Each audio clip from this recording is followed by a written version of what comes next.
Hey everyone, vlogging from this gorgeous forest today. Welcome back to the Dread Archive. Tonight, we have a story that proves the most terrifying. Monsters aren't hiding under your bed. They're walking right behind you in broad daylight.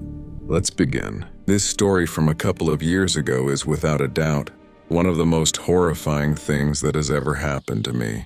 It's one of those stories that makes me think in retrospect that I'm lucky to be sitting down writing this. I say that because it wasn't until hours later that I realized just how lucky I was.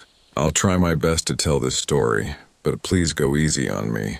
I'm sharing this as a reminder that you never know who could be out there in the world with dark Hey everyone, intentions. look at these amazing A few months trees. It's before such a the beautiful day incident for I'm a about walk. to describe, So refreshing. I moved to a quiet, mostly rural area. I don't love the hustle and bustle of the city, so to be in a quiet neighborhood with not a lot going on was ideal for me. The area I lived in was heavily wooded. There were forests and paths everywhere to hike. Practically right outside my door was a path that led deep into the woods. Every Saturday I would wake up early and hike. Whenever I would find a cool new area, I would record a little video. Nothing crazy, almost just like a little video diary to talk about where I was and just how I'm I out was here in the feeling. swamp again. It wasn't about Something's not views right. or anything The like shadows that. keep moving. I have I to just keep wanted recording. to document my travels. The place I found on the day of this story was nothing special. There was a small swamp there, and I found it kind of peaceful, but I remember feeling uncomfortable that day when I was walking through the woods. I didn't know why. I just had that bad feeling. I felt on edge. Every sound I heard in the woods made me tense up.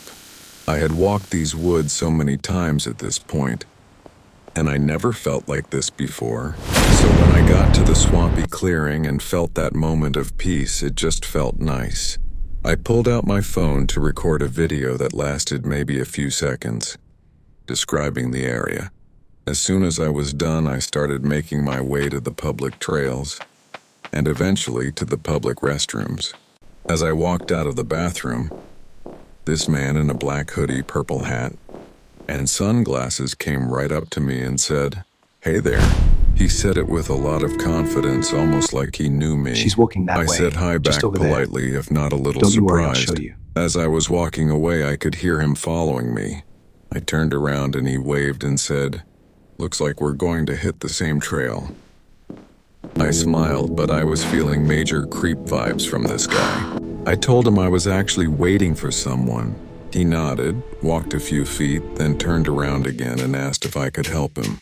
He said his car hood was stuck, and he asked if I could use my small I didn't fingers do to it. pop it open. I don't It believe seemed you. weird and sketchy telling to the me. truth. I doubled Stop down lying. on the statement that I What was a waiting beautiful for day someone. for a walk. My creep It meter really was is, so overflowing relaxing. at this point. Yeah, I needed this. Thankfully, this couple walked by, and I walked right up to the woman and greeted her as if I were an old friend. Hey, oh my The gosh, creepy it's you. guy started to linger hi, do I know awkwardly you? for a It's second, me, from the trying thing. to see The if I was Thing. bluffing. When he was out of earshot, I thanked the couple for playing along. I watched the man get into a small red sedan and drive away. I practically ran back to my house that afternoon. I just couldn't wait to get home and relax. Unfortunately, my relaxing night was about to shatter. I started going through the pictures in the video from that hike, and something caught my eye in the video. I played it again, and my heart stopped. In the background of the video, just in the tree line, was the man with the purple hat. While I was talking, giving my hike update, you can see his purple hat and black hoodie just over my shoulder. It was the same man from outside the bathroom. I didn't know what to do. I started to freak out. How long had he been following me? Did he know where I lived? But most terrifying to me was that I had no idea what he intended to do.